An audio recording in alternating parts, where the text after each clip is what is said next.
2010 OneMedForum in San Francisco, and I'm now joined by George Carpenter, the CEO of CNS Response. George, thank you very much for joining us. Absolutely, Bill. Pleasure. I think probably the best way to start this off is probably just a brief overview of CNS Response, what you do. Absolutely. We have a biomarker database that helps predict medication response for the largest drug class, the CNS drugs. And the reason that's important is that sometimes these drugs work well, often they don't.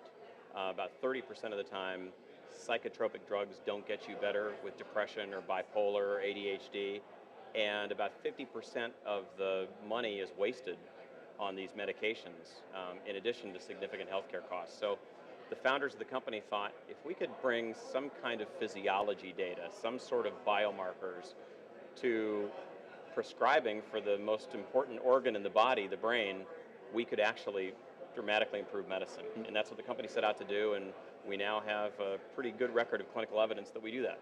Excellent. Your platform technology referenced EEG or Yes. REEG. Can you, I guess, just elaborate on what it is and how it helps guide a doctor towards the correct medication to use? It does essentially three things. It takes physiology data from the brain. So the EEG, electroencephalography, is a measure of brain function.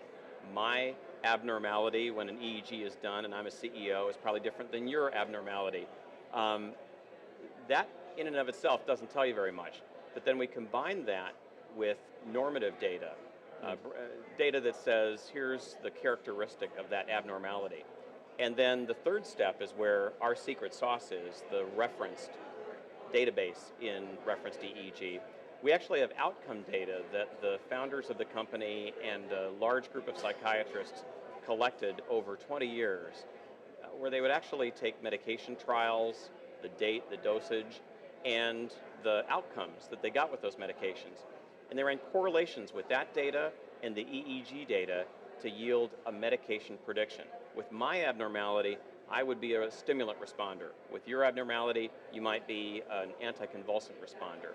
And they did that not just at the drug class level, but down to every individual compound in the psychiatrist's office. And that is a pretty significant innovation because our success is typically 2 to 3 times greater than the doctor was getting previously with trial and error. Well, just last November you did release some data on just these facts. Would you care to elaborate a little bit more on that as well? There have been 12 clinical trials in the company.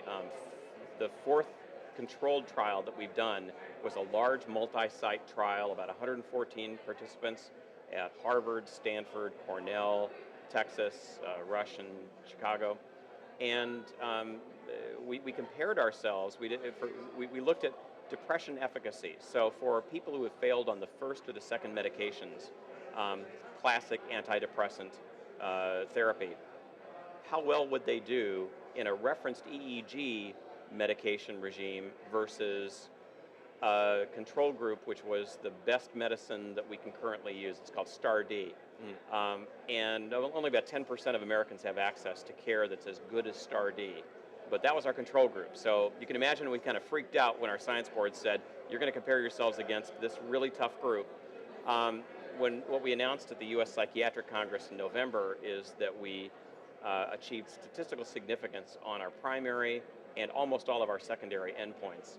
And we beat our primary endpoints by 50 to 100%. So referenced EEG versus the STAR-D control group, we did 50 to 100% better with the referenced EEG group in getting remission or response from depression using our medication guide. A typical drug trial, you get about a 10% separation. So it was significant separation, which is a great clinical result. It was very statistically significant, 9 out of 12 endpoints. And it really had a lasting and durable response. We were different from the control group in week 2, all the way up through week 12, and we were still separating at week 12. So we think one of the things that study proved is this is a durable response and better than what you typically see in a drug trial.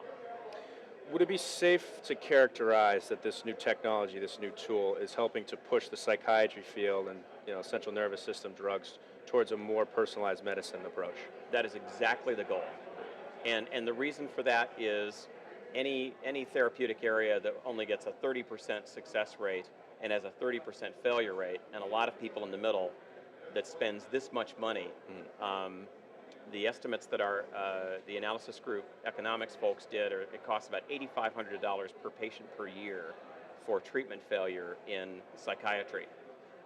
So anything that's that big really needs to be attended to, and we think that was one of the great things that came out of the trial. When you look at health reform and what we're trying to do in health reform, wherever you come out on that issue, the one thing that lies at the core of it is we've got to do a better job not paying for things that don't work. And in mental health care, a lot of what we pay for doesn't work. And personalized medicine is one place where we think we can go to get to things that work. I guess just as a kind of a quick recap, from an investor standpoint, what kind of major catalysts and milestones can we expect to see for the rest of 2010 from CNS Response? Well, we've definitely announced the top-line results of our clinical trial, but we will not have a publication of that until sometime in 2010. So we think that's a significant milestone. We also have a number of payer pilots that are beginning where insurers have looked at this, and they've looked at the $8,500 underwriting penalty that they take and said, this may be something we want to pay for. Let's try it out in a pilot population. So we're doing a few of those, and we think those will be interesting milestone announcements. We also think in the sort of world of CNS drugs, there's a lot happening right now. There's a pipeline cliff that the major pharmas are facing. There aren't a lot of new compounds coming up, and there are a lot of old ones that are coming off patents.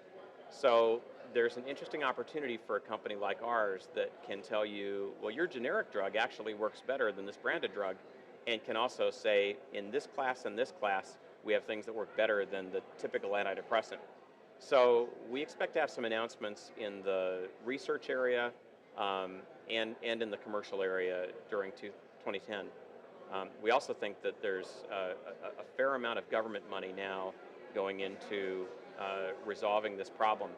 The VA and the DoD is a target for us because we think this kind of personalized medication regime might be the answer to some of the problems that the DoD and the VA have with returning vets with PTSD and major depression. There's about 275,000, according to this RAND study, vets who have mental disorders that aren't getting better on traditional medications.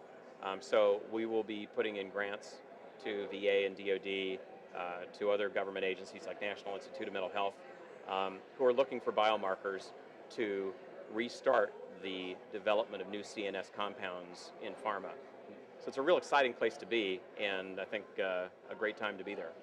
Thank you very much, George, for joining us. No, thanks. Again, that's CNS Response. For more information, you can look at their ticker symbol is CNSO. Also online, cnsresponse.com, and information can also be found at OneMedPlace.com.